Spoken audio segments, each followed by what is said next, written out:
যোৱা নিশা হঠাৎ অহা প্ৰাকৃতিক দুৰ্যোগ বতাহে বৰবিল গাঁৱৰ তথা স্থানীয় ওচৰ পাজৰৰ গাঁৱৰ যথেষ্ট ক্ষতি সাধন কৰিলে আৰু আমাৰ এতিয়া বৰ্তমান এই বৰবিল নয়নজ্যোতি সংঘৰ ৰাজহুৱা প্ৰেক্ষাগৃহটো সম্পূৰ্ণভাৱে বতাহে ক্ষতিগ্ৰস্ত কৰিলে। লগতে বৰবিলৰ আশে পাশে প্ৰায় 20 ঘৰ মানুহ দুখীয়া দৰিদ্ৰ মানুহ ক্ষতিগ্ৰস্ত হৈছে আৰু এই দুখীয়া দৰিদ্ৰ লোকসকলৰ যোৱা নিশা যি শিল বৰষুণৰ দিয়াৰ লগতে বতাহে এতিয়া পানীত হাত নচৰা অৱস্থা হৈছে। গতিকে অতি সোনকালে তেওঁলোকক চৰকাৰে বিভাগীয় কৰ্তৃপক্ষ আহি পৰিদৰ্শন কৰি আৰু তেওঁলোকক সাহায্য তথা আৰু অন্যান্য সুবিধা দিবৰ কাৰণে মই চৰকাৰলৈ বৰবিল নয়নজ্যোতি সংঘৰ তৰফৰ পৰা অনুৰোধ জনাইছোঁ। প্ৰায় 20 ঘৰমান ব্যক্তিৰ ঘৰ ভাগিছে আৰু তেওঁলোকৰ বাৰী গছ গছনিকে আদি কৰি যথেষ্টবিলাক বস্তু ক্ষতিসাধন হৈছে আৰু এই বৰবিল নয়নজ্যোতি সংঘৰ ৰাজহুৱা প্ৰেক্ষাগৃহতো যথেষ্ট ক্ষতিসাধন হৈছে। আপোনালোকে এই ছ'চিয়েল মিডিয়াৰ যোগে দেখিছে, এতিয়া বৰ্তমান দেখিবই। আৰু এই আমাৰ প্ৰেক্ষাগৃহটো আমাৰ চৰকাৰৰ মাননীয় মন্ত্ৰী মহোদয়ও আমি দৃষ্টিগোচৰ কৰিছোঁ। তেখেতেও আমাক ভৱিষ্যতৰ দিনত এই আমাৰ ৰাজহুৱা প্ৰেক্ষাগৃহটো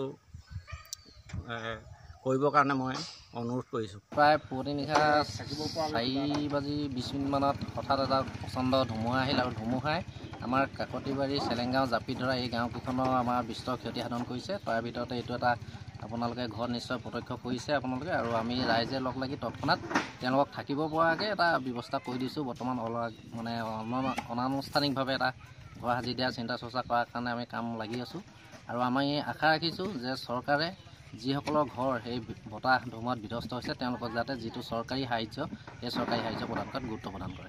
যোৱা নিশা হঠাৎ অহা প্ৰাকৃতিক দুৰ্যোগ বতাহে বৰবিল গাঁৱৰ তথা স্থানীয় ওচৰ পাজৰৰ গাঁৱৰ যথেষ্ট ক্ষতি সাধন কৰিলে আৰু আমাৰ এতিয়া বৰ্তমান এই বৰবিল নয়নজ্যোতি সংঘৰ ৰাজহুৱা প্ৰেক্ষাগৃহটো সম্পূৰ্ণভাৱে বতাহে ক্ষতিগ্ৰস্ত কৰিলে। লগতে বৰবিলৰ আশে পাশে প্ৰায় 20 ঘৰ মানুহ দুখীয়া দৰিদ্ৰ মানুহ ক্ষতিগ্ৰস্ত হৈছে আৰু এই দুখীয়া দৰিদ্ৰ লোকসকলৰ যোৱা নিশা যি শিল বৰষুণৰ দিয়াৰ লগতে বতাহে এতিয়া পানীত হাত নচৰা অৱস্থা হৈছে। গতিকে অতি সোনকালে তেওঁলোকক চৰকাৰে বিভাগীয় কৰ্তৃপক্ষ আহি পৰিদৰ্শন কৰি আৰু তেওঁলোকক সাহায্য তথা আৰু অন্যান্য সুবিধা দিবৰ কাৰণে মই চৰকাৰলৈ বৰবিল নয়নজ্যোতি সংঘৰ তৰফৰ পৰা অনুৰোধ জনাইছোঁ। প্ৰায় 20 ঘৰমান ব্যক্তিৰ ঘৰ ভাগিছে আৰু তেওঁলোকৰ বাৰী গছ গছনিকে আদি কৰি যথেষ্টবিলাক বস্তু ক্ষতিসাধন হৈছে আৰু এই বৰবিল নয়নজ্যোতি সংঘৰ ৰাজহুৱা প্ৰেক্ষাগৃহতো যথেষ্ট ক্ষতিসাধন হৈছে। আপোনালোকে এই ছ'চিয়েল মিডিয়াৰ যোগে দেখিছে, এতিয়া বৰ্তমান দেখিবই।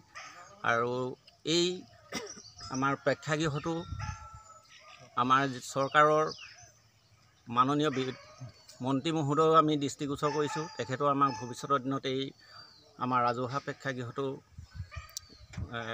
কৰিবৰ কাৰণে মই অনুৰোধ কৰিছোঁ। প্ৰায় পুৱতি নিশা 4:20 মানত হঠাৎ এটা প্ৰচণ্ড ধুমুহা আহিল আৰু ধুমুহাই আমাৰ কাকতিবাৰী চেলেংগাঁও জাপি ধৰা এই গাঁওকেইখনৰ আমাৰ বিস্তৰ ক্ষতি সাধন কৰিছে। তাৰ ভিতৰতে এইটো এটা আপোনালোকে ঘৰত নিশ্চয় প্ৰত্যক্ষ কৰিছে আপোনালোকে, আৰু আমি ৰাইজে লগ লাগি তৎক্ষণাত তেওঁলোকক থাকিব পৰাকৈ এটা ব্যৱস্থা কৰি দিছোঁ। বৰ্তমান মানে অনানুষ্ঠানিকভাৱে এটা ঘৰ সাজি দিয়া চিন্তা চৰ্চা কৰাৰ কাৰণে আমি কাম লাগি আছোঁ আৰু আমি আশা ৰাখিছোঁ যে চৰকাৰে যিসকলৰ ঘৰ সেই বতাহ ধুমুহাত বিধ্বস্ত হৈছে তেওঁলোকক যাতে যিটো চৰকাৰী সাহায্য সেই চৰকাৰী সাহায্য প্ৰদান কৰাত গুৰুত্ব প্ৰদান কৰে। যিকোনো খবৰৰ বাবে যোগাযোগ কৰক 7099017330 লগতে 7099017110 নম্বৰত।